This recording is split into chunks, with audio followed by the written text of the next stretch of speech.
पीयूष जब 3 साल का था, उसकी माँ की अचानक से मौत हो गई थी।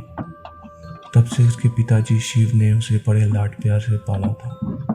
उसके प्यार में कभी कोई कमी ना रहे, इसलिए शिव ने कभी दूसरी शादी नहीं की थी। शिव एक फॉरेस्ट ऑफिसर था। उसे सरकार से सब कुछ मिलता था, गाड़ी, बंगला, पैसा, और इसके साथ साथ एक और चीज़ भी मिलती थी, सरकारी ऑर्डर साल के पहले दिन। और उसी रात को उसे देवगढ़ के लिए रवाना होना था। शिव ने बड़ी मिन्नतें करके और वादे करके अपने बेटे पीयूष को नई जगह शिफ्ट होने के लिए मना लिया था। वो दोनों सुबह 10:30 बजे देवगढ़ पहुंचे। देवगढ़ पहुंचने के बाद वहां का मनमोहक नज़ारा देखकर खुशी से चिल्लाते हुए पीयूष यहाँ वहाँ भागने लगा, क्योंकि वहाँ बच्चों के खेलने के लिए एक बड़ा सा पार्क था जिसमें बहुत सारे झूले, फिसल पट्टी, स्विमिंग पूल और बहुत कुछ था। पीयूष को खुश देखकर शिव के नए सेक्रेटरी श्याम के मुंह से निकल गया, आपसे पहले वाले एक अफसर ने यह पार्क उनके बच्चों के लिए बनवाया था। उसकी इस बात पर बगल में खड़े दूसरे बड़े अफसर ने श्याम को चुप रहने का इशारा किया, लेकिन वो सुनकर शिव के मुंह से वो निकल ही गया जिसे वह अफसर सुनना नहीं चाहता था। शिव बोला, वैसे कहाँ तबादला हुआ? उस पार्क बनाने वाले अफसर का। तभी अचानक पीयूष का पैर फिसला और वो स्विमिंग पूल में गिर पड़ा, और उसे बचाने के लिए शिव बिजली की रफ्तार से दौड़ा और किसी धनुष से निकले तीर की तरह पानी में कूद गया, और उसने कुछ ही सेकंड्स में पीयूष को पानी से बाहर निकाला। उस वक्त दूसरा बड़ा अफसर इस बात का शुक्र मना रहा था कि शिव ने अपने पूछे हुए सवाल का जवाब वापस नहीं मांगा। शिव ने पीयूष को बंगले में ले जाकर बेड पे लिटा दिया। कुछ समय आराम करने के बाद पीयूष फिर से उछल कूद करने लगा। सेक्रेटरी ने शिव को उसकी जिम्मेदारियां समझा दी। शिव की हद में 100 एकड़ का जंगल था और उसका सरकारी बंगला उसी जंगल सीमा पर बनाया था। शिव ने गार्ड्स को बुलाया जंगल का राउंड मारने के लिए। गाड़ी निकालने का आदेश दिया। जाते जाते उसने सोचा कि क्यों ना पीयूष को भी जंगल दिखा लाऊं। कोई खरगोश या हिरन दिख गया तो खुश हो जाएगा बच्चा। इस तरह से उसने पीयूष को भी अपने साथ में ले लिया। गाड़ी में शिव ने श्याम और वहाँ के एक पुराने गार्ड के चेहरे पर डर पहचान लिया था। फिर शिव ने वो सवाल पूछ लिया जो कुछ समय पहले टल गया था। उसने पूछा, श्याम, वो पुराने अफसर का तबादला कहाँ हुआ है? ये तो तुमने बताया ही नहीं। और वो बड़े साहब उस बात को टाल क्यों रहे थे? श्याम ने कुछ ठीक से पता नहीं ऐसा जवाब दिया, पर इस बात से शिव सहमत नहीं था। फिर थोड़ा दबाव डालने पर सेक्रेटरी ने सब कुछ बताना शुरू किया। उस पार्क बनाने वाले अफसर का नाम जॉन डिसूजा था। उसे तंत्र मंत्र सिद्धियों का काफ़ी ज्ञान था। उसका कहना था कि तंत्र मंत्र सिद्धियों की शक्ति से इंसान अमर भी हो सकता है। उसके पास जादू टोनों की किताबों का भंडार था जो उन्हें रात भर पढ़ता था। इसलिए पागलपन में उसकी मौत एक रहस्यमय और खौफनाक तरीके से हुई थी, जिसमें उसके परिवार को भी दर्दनाक मौत मिली। जॉन ने सबसे पहले अपनी खुद की बच्ची को पूल में डुबो मारा। उसके बाद अपने 2 बेटों के कुल्हाड़ी से टुकड़े कर दिए।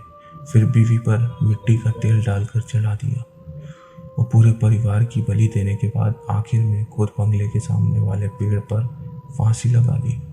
ये सब उसने आधी रात के वक्त किया था। एक गार्ड ने उसे रोकने की कोशिश की थी, पर जॉन ने उसका भी पेट चीरकर अंतड़ियाँ बाहर निकाल ली थी। हम जब सुबह वहाँ पहुँचे तब उसकी बेटी की लाश पूल पे सफ़ेद होकर तैर रही थी। उसके नज़दीक ही उसके बेटों की कटे हुए हाथ, पैर और सिर के टुकड़े पड़े थे। उसकी बीवी की जली हुई लाश आंगन में पड़ी थी और जॉन की लाश पेड़ पर लटकी हुई थी। बहुत ही डरावना नज़ारा था। बाद में उसके परिवार समेत उसे भी सरकार ने जंगल के बीचों बीच तालाब के पास दफनाया था। शिव ने सवाल किया कि ये सब होने तक बंगले के बाकी नौकर चाकर क्या कर रहे थे? सेक्रेटरी श्याम बोला, उसने ये डरावना पागलपन बहुत ही तरीके से किया गया था। उस रात उसने सभी नौकरों को कुछ पैसे देकर अगली सुबह 12 बजे तक छुट्टी दे दी थी। पर सरकारी आदेश अनुसार 2 गार्ड बंगले पर रुके थे। एक को तो उसने भयंकर मौत दे ही दी थी, पर दूसरा कुछ ऐसी डरावनी चीज देखकर भागा था कि वो हमेशा के लिए पागल हो गया है। हमने उसे जंगल में से पकड़ा था। अब वो सरकारी मेंटल हॉस्पिटल में है। उस पर उपचार चल रहे हैं। वो बार बार कहता कि वो हर अमावस्या को आएगा और एक एक की बलि ले जाएगा। उस दिन से आज तक जो भी अमावस्या की रात उस बंगले में रुकता है, वो सुबह पेड़ से फांसी लेकर आत्महत्या कर लेता है। तब से हर अमावस्या की रात यहाँ किसी को रुकने नहीं दिया जाता। गांव के पुराने पंडित जी बताते हैं कि जॉन की रूह यहाँ रुकने वाले के शरीर में प्रवेश करके उसे आत्महत्या के लिए मजबूर करती है। इसलिए लोग मरते हैं। उसे हर वक्त अपने काम के लिए एक शरीर चाहिए होता है। और आज भी जॉन की क्रूर आत्मा जंगलों में भटकती है। न जाने भगवान उसे कब मुक्ति देगा। पूरी कहानी सुनाने के बाद श्याम बोला, सर कल अमावस्या है, आप भी बंगला छोड़कर गांव में रुकिएगा। शिव ने कहा, श्याम किसी को तो इस परेशानी का हल निकालना होगा। ऐसा कब तक वो शैतान मासूमों की जान लेता रहेगा, और चुनौतियों से तो मैं आज तक नहीं भागा। इतना बोलकर वो खामोश हो गया। शिव को अपनी नहीं पर पीयूष की चिंता सताने लगी थी।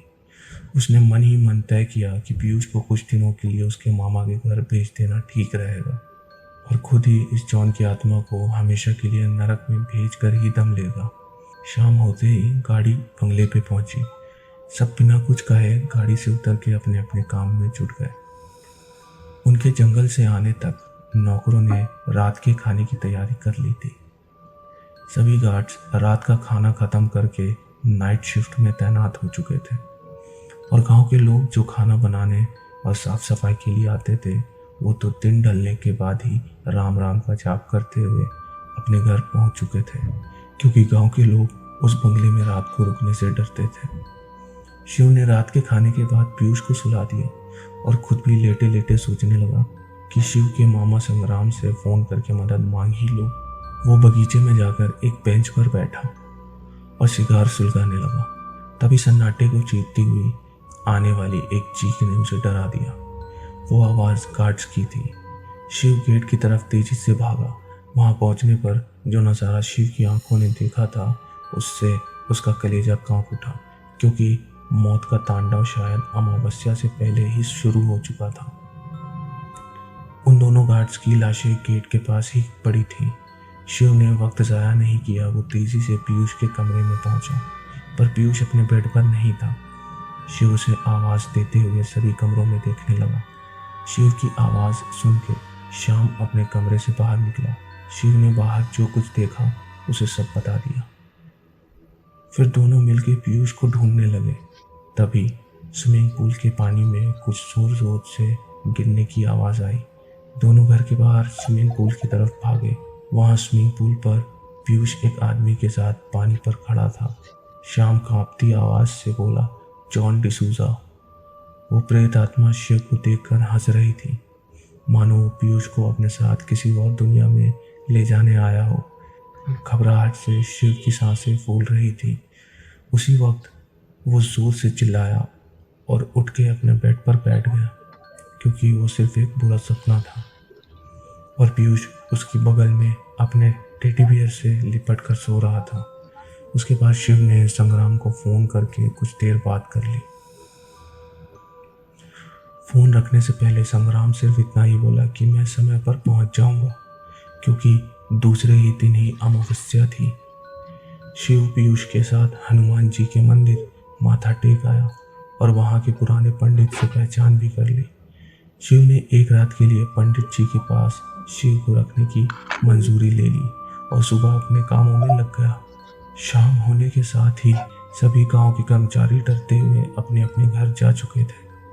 शिव की हिम्मत देखकर उसके साथ 2 गार्ड्स और सेक्रेटरी श्याम भी रुका था। शिव ने उन्हें अपनी योजना बताना शुरू किया। शिव ने कहा, जॉन की रूह को अपने काम को अंजाम देने के लिए एक शरीर की आवश्यकता होती है। उसे हम में से किसी को मारने से पहले उसके शरीर में प्रवेश करना होगा। तो हम सबको बस उसे कुछ देर के लिए उलझाना है। जिसके शरीर में जॉन की आत्मा होगी, उसे पकड़कर या फिर बांध कर रखना होगा। उसके बाद उसे हमेशा के लिए मुक्ति मिल जाएगी। ठीक रात के 12 बजे एक गार्ड ने श्याम का गला दबाने की कोशिश की। किसी तरह दूसरे वाले गार्ड और श्याम ने उसे रस्सियों में फंसाकर कुछ समय के लिए काबू कर लिया। तब तक शिव ने बंदूक की एक गोली आसमान में चलाकर किसी को सिग्नल दिया और कुछ ही मिनटों में रस्सियों में बंधा हुआ वो गार्ड ऐसी हरकतें करने लगा जैसे किसी ने उसको जला दिया हो। उस वक्त जंगल के बीचों बीच गांव के पंडितों और संग्राम जॉन डिसूजा को उसकी कब्र में ही जला रहे थे और कुछ ही समय बाद वो गार्ड नॉर्मल हो गया। बाद में शिव ने सबको समझाया कि काले जादू की किताब में एक रस्म है जिसमें जॉन उस कब्र में रहते हुए भी जिंदा था। यहाँ उसकी आत्मा सिर्फ अपनी भूख मिटाने आती है जो कि किसी मासूम की जान लेकर मिटती है।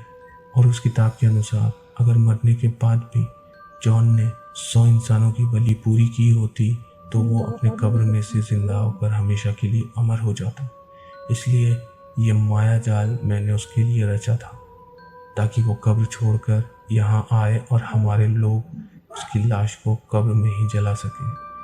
श्याम ने पूछा कि आपको ये सब कैसे पता चला? शिव ने जवाब दिया, तुमने ही बताया था कि जॉन के पास जादू टोनों की किताबों का भंडार है। वो भंडार में मुझे रात को तय खाने में मिला। उसमें एक काले जादू से अमर होने की किताब थी और उस पर नाम लिखा था जॉन डिस। अगर आप सबको ये कहानी अच्छी लगती है तो कृपया मेरे चैनल को सब्सक्राइब कीजिए और मिलते हैं हम अगली एपिसोड में। बने रहिएगा हमारे साथ और ऐसे ही रहस्यमयी कहानियाँ सुनने के लिए हमारे चैनल को सब्सक्राइब जरूर करें।